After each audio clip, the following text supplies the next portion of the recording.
From the Texas Association of Counties, I'm Jody Siebert. And I'm Angela Maldonado. Today, we're celebrating a milestone. Angela, this is episode 100 of Texas County Voice, a podcast about the people, issues, and all things important to Texans and Texas counties. 100 episodes. That's pretty incredible. Most podcasts don't even last that long. They don't. I was at a podcasting conference last August, and I learned that most podcasts last only a few episodes. I think the average is 5. So most podcasts stop before they really begin. So reaching 100 episodes puts Texas County Voice in a fairly uncommon tier. Well, this seemed like the right occasion to look back a little. And I thought I'd do something slightly different today. I'm pretty new to the show, having only been here almost a year. So I'm turning the tables a bit, and I'm interviewing you, the person who helped create the podcast and was here from the very beginning. TAC launched Texas County Voice in January 2022. What do you remember most from starting the podcast?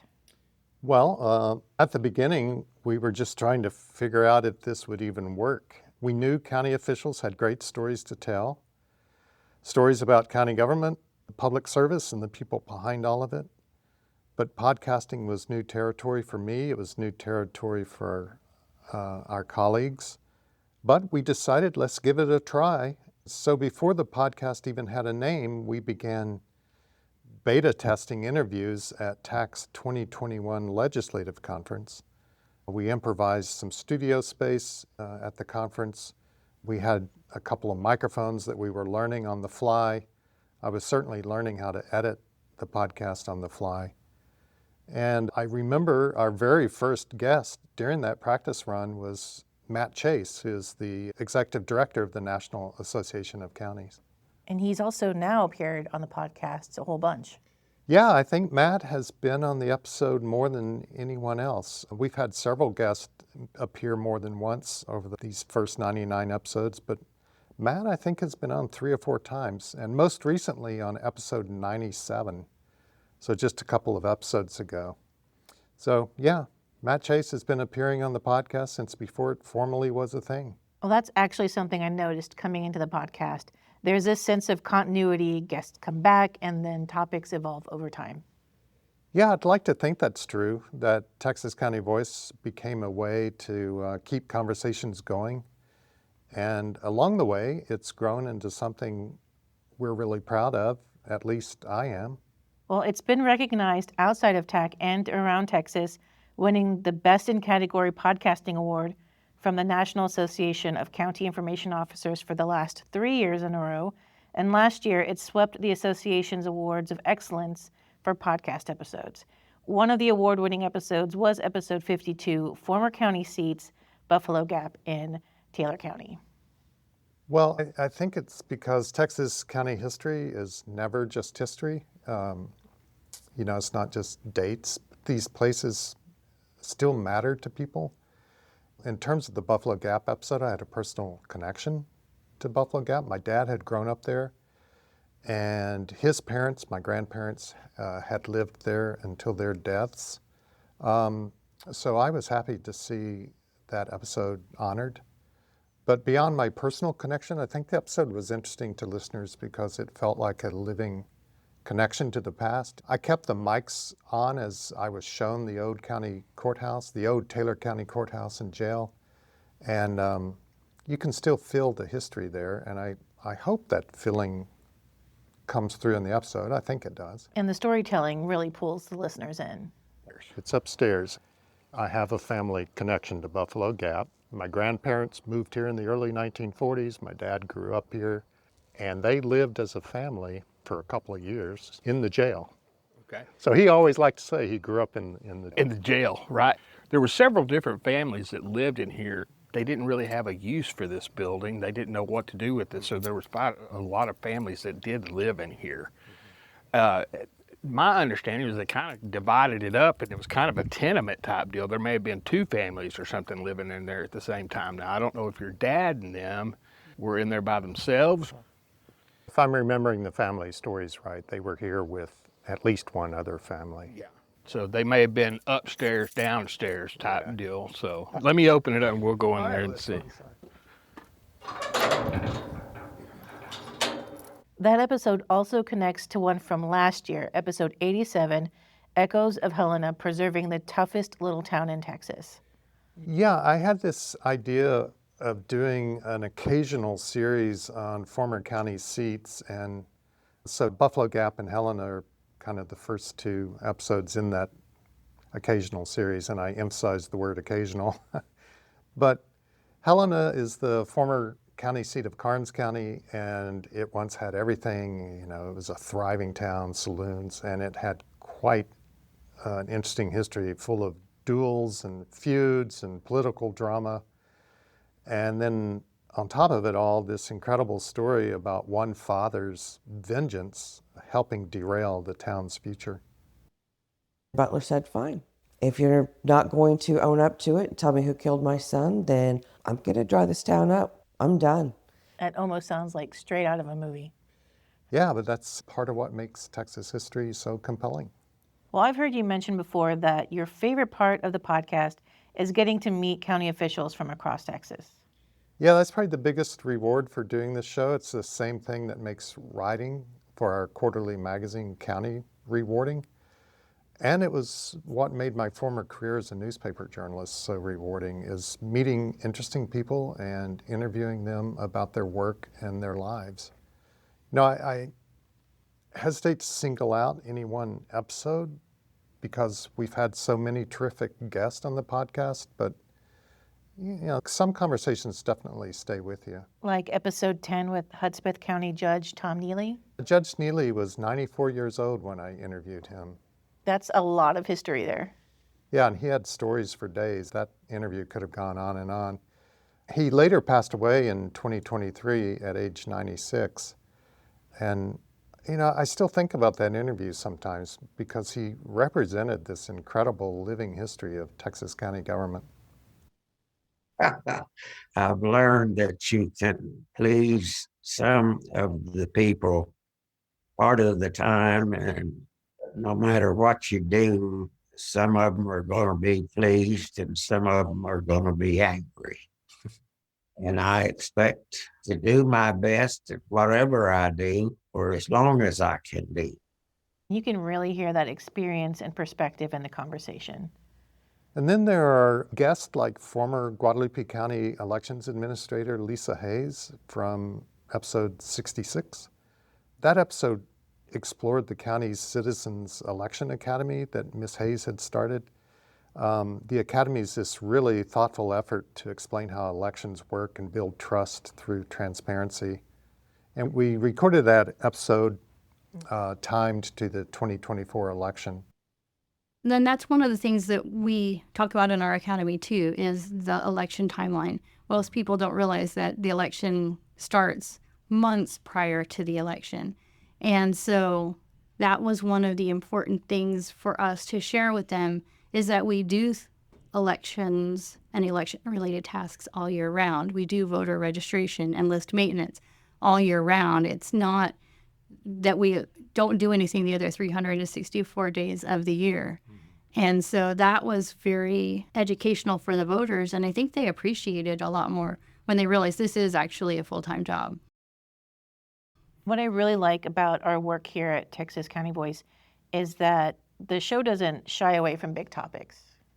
Well, county government touches almost everything, so the range of topics has been huge. Talking about elections were one major focus early on. I think our very second episode dealt with elections and have remained a focus. Before the 2022 midterms, we did a 3-part election series, including interviews with then Texas Secretary of State John Scott and discussions about vote counting and election transparency. And the podcast has also covered just a range of issues like mental health, rural health care, legislation, the American Rescue Plan, you name it. Yeah, and environmental issues too. One of the award-winning episodes from last year was about Johnson County's biosolids contamination investigation. I think the episode number was 64. Johnson County Commissioner Larry Woolley and Constable Detective Dana Ames walked listeners through the county's investigation into toxic forever chemicals linked to biosolids used in agriculture. It was one of those issues that showed how counties are often on the front lines of complicated legislative and environmental issues. Was there an episode over the last year that really stayed with you? Of the more recent episodes we've done, definitely episode 80 with Williamson County Senior Death Investigator Valerie Alvarez is a highlight. Our colleague Mary Huber put that episode together and she did an excellent job with it. The story is about, for 20 years, a woman was known only as Jane Doe, and Miss Alvarez was determined to identify this Jane Doe and restore her name. And the episode combined forensic investigation with emotional weight. It's one of the best episodes we've ever done, I think, and certainly the closest we've come to a true crime episode. I loved listening to the episode and hearing how personal that work was for her. I had like taken a week off. During that week, I spent too many hours out of the day working on this case. I would say I spent like 12 plus hours a day just looking through NamUs, trying to find different people, looking through the internet, trying to find connections. And then when I got back to work after that week is when we got the phone call from her stepmother. And I remember sitting at my desk and I just started crying. And my boss was like, "Are you okay?" I had spent so many hours just trying to find a break in it. And then so for it to finally come, I think it just was like an emotional release. That episode really captured something that Texas County Voice does really well, reminding listeners that county government is ultimately about people. And another thing that I've noticed is how often the podcast becomes a way to explain complicated topics in a practical way. Well, going back to my newspaper days, explanatory journalism has always been important to me. I think a good example was episode 63, Demystifying AI. Artificial intelligence is changing fast, and at the time we did that episode, ChatGPT had entered the public consciousness maybe 15, 16 months earlier. So counties were and are still trying to understand both the opportunities and the risk of AI. And our tech colleague, Robert Ruiz, did a great job making the topic approachable. The podcast also is good at tapping the expertise tech provides to counties. Yeah, in the case of this episode, the podcast works when listeners feel informed rather than overwhelmed. Okay, Jody, we need to address something really important. There are apparently a surprising number of talented musicians in county government. We've had trumpet performances. Yep, from McLennan County Tax Assessor Collector Randy Riggs, who currently is the president-elect of the TAC Board of Directors. That was in episode 60.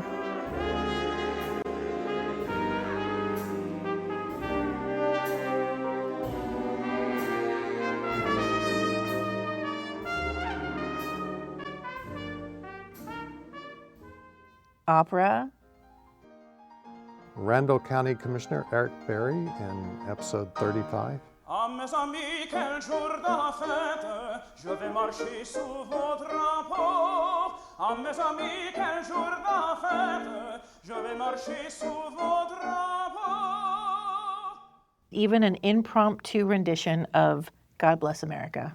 Jefferson County Constable Christopher Bates in episode 44. Land that I love, stand beside her and guide her through the night with a light from above, from the mountains to the prairies to the oceans white with foam. God bless America, my home, sweet home. And Wise County Judge and NACO President J.D. Clark talking about songwriting in episode 85. When I was in high school, I started learning to play the guitar, and in high school and then into college, started trying to figure out how to write songs. I've always enjoyed writing.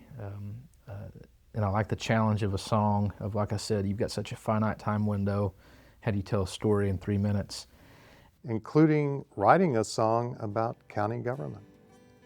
Those moments matter because they remind listeners these officials are more than titles or offices. They're real people with talents, passions, and stories outside government. Counties are defined by the people who serve them, and we agree. The Texas Association of Counties has launched Texas County Storytellers, a campaign aimed to collect and share the voices of county officials and employees across Texas. So if you're part of county government, we want to hear from you. Send us your story by going to county.org/storytellers or email us at storytellers@county.org. Are you registered for this year's legislative conference? Connect with colleagues and legislators from across the state. The 3-day event will be held at the Fairmont Austin Hotel from August 26th through the 28th. Attend panels and hear from experts talking about the top issues important to your county and constituents. To register and learn more, head to our event calendar on our website at county.org. So after 100 episodes, what are you most proud of? The conversations, the chance to spotlight people who care deeply about public service and their communities. None of this happens without guests willing to sit down and share their stories. And there have been a lot of great stories over these 100 episodes. Yeah, they really have. I mean, we've just touched on a few here, but there are many, many more out there that we've done and that I'm really proud of and I'm happy to have done. So thank you to everyone who's appeared on Texas County Voice. Around TAC, I'm identified with the podcast, but as I like to remind people whenever they mention it to me, it's TAC's podcast, it's not mine. So thank you to our colleagues like yourself who have hosted episodes. Looking back over these first 99 shows, fully 1/3 of them were hosted by one of our colleagues. And thank you to everyone who listens, shares episodes, and supports the show. And most of all, thank you to the county officials and county employees across Texas whose work inspires these conversations every week. 100 episodes down. And plenty more stories still to tell. We'll be back next time with more of them. Thanks for listening. Texas County Voice is a production of the Texas Association of Counties about the people, issues, and all things important to Texans and Texas counties. To learn more about the Texas counties and our Texas Association of Counties, head to county.org.